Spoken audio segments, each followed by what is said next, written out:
right now, Pittsburgh's best sports show is about to begin. Call us or tweet us.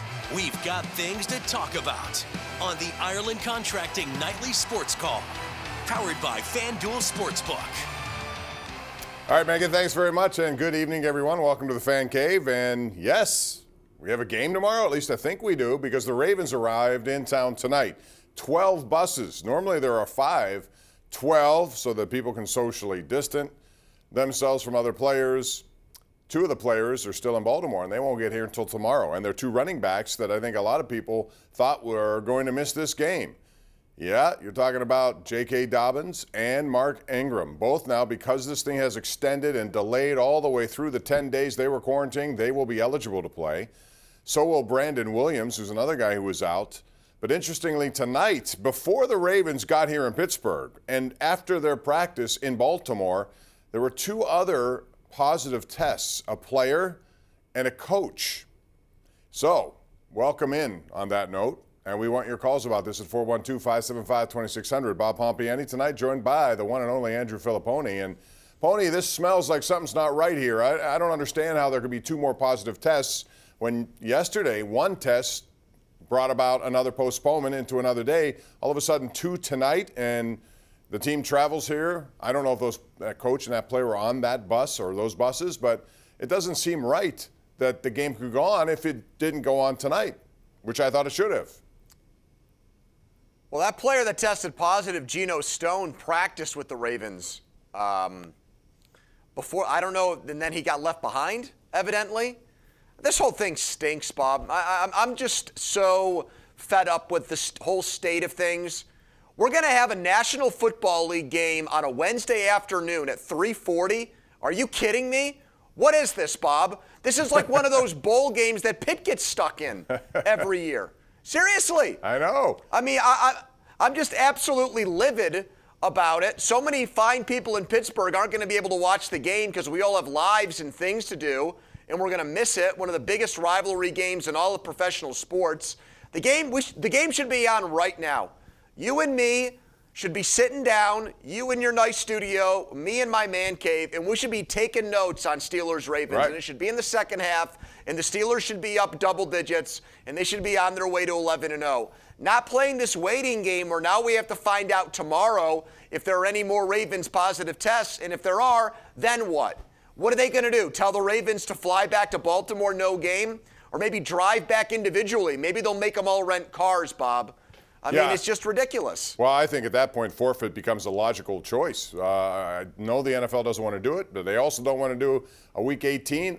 They can't keep pushing this back to the point where it affects other games. And by doing so now, Lamar Jackson, who likely, he was right on the edge. He may not have been able to play in their next game against Dallas. Now he will be because of this extension, which affects another extension next week for that game. It's now on a Tuesday. But, Pony, I guess the question I want to ask here, and I'd like to hear the NFL directly answer this, because to me they're sending mixed messages. You know, if this is about safety first, okay, fine. But apparently, the Ravens went out of their way to convince the league that they needed some practice because they couldn't possibly play a game without practice in between 10. The NFL originally said, we're not going to hear any of that. This has nothing to do with that. If this situation arises and you're the problem with it and you started it, then you just have to figure out who's going to play, and we're going to play. That's not the case here, yet the Denver Broncos were allowed to play with no quarterbacks. Right. Now, how is that the same message, and why wouldn't Denver get an extra day? It's not. I mean, the NFL was cajoled by the Ravens. Baltimore told them, evidently, that it was a safety or a health risk if they didn't get a practice, that guys were more susceptible to injury.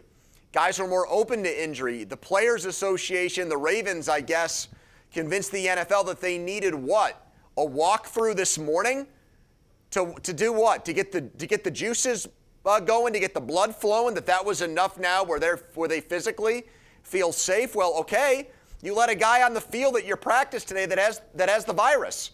So how did that make things any better? Bob, at some point the NFL is going to have to move things, either cancel a game, forfeit a game, or move things to Week 18. They're carrying around this badge of honor like we're the only league that hasn't had to cancel games. At some point, though, like, it becomes stupid to cling on and hold on to that. And you start to jeopardize the competitive integrity and fairness. And that's what they're doing. I got into an argument today with Mueller and Arthur Moats about this. They said that this makes their road to 16-0 easier, or their road to the number 1 seed easier, because the Ravens are so watered down and are so weak right now, which is true. But what does it do on the back end for the Steelers? You tell me what they'll have left in the tank when they go to Buffalo 12 days from now against one of the best teams in the AFC. I think that's absolutely I don't think they'll true. have much, Bob. No. And that is a competitive disadvantage made possible by the irresponsible Baltimore Ravens. That's pretty much. One other thing, the person in the player who was tested positive today, Geno Stone, he's from Newcastle. We, of course, followed his career. But, Andrew, the other thing is I heard from one of the reporters on this that those two guys were presumed to be positive. In other words, the league knew they possibly could be positive. So what in the world are they even doing around the team then? Isn't that supposed to be the so-called selective? You're on now the reserve COVID list because you've come in contact or you are presumed positive. I don't understand why they were allowed to even be there. I don't know why it took so long to figure out that their strength and conditioning coach wasn't wearing his contact tracing bracelet or his mask. Why did we find out about that after he was around so many players and possibly got them infected?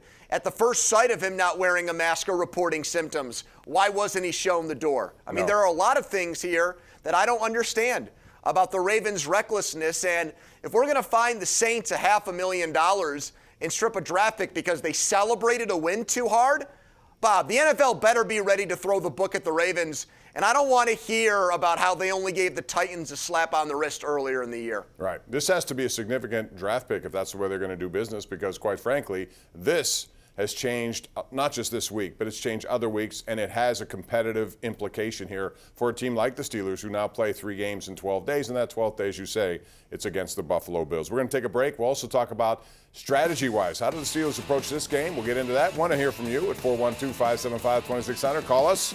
Air your opinions. This is your place to do it. It's the Ireland Contracting Nightly Sports Call on Pittsburgh CW.